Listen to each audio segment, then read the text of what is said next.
Hello, good evening, welcome to ARS News Channel, Indian stock market February 28 న గణనీయమైన పతనాన్ని అనుభవించి సూచీలు భారీ నష్టాలను చవిచూశాయి.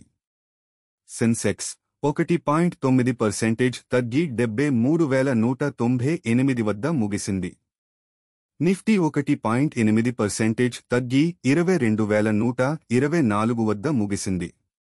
నిఫ్టీ ఐటీ సూచీ 4.18% తగ్గింది. నిఫ్టీ ఆటో సూచీ 3.92% తగ్గింది.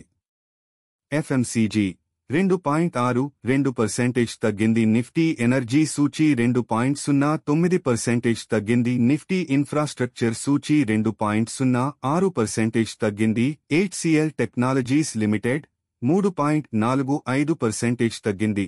ఎన్టీపీసీ లిమిటెడ్ 1.52% తగ్గింది. మారుతి సుజుకి ఇండియా లిమిటెడ్ 3.55% తగ్గింది.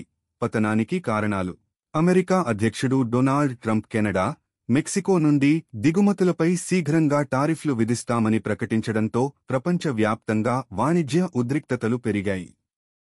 ఈ పరిణామం ప్రపంచ వాణిజ్య యుద్ధ భయాలను పెంచి అమెరికా ఆర్థిక వ్యవస్థ మందగింపు అవుతుందన్న ఆందోళనలకు దారితీసింది. అక్టోబర్ 2024 నుండి మార్కెట్ క్షీణత అనుభవిస్తోంది. అంతర్జాతీయ పెట్టుబడిదారులు మెరుగైన రాబడుల కోసం నిధులను ఉపసంహరించుకుంటున్నారు. నిఫ్టీ 50 సూచీ 29 ఏళ్లలోనే అత్యంత పెద్ద పతనాన్ని నమోదు చేసింది.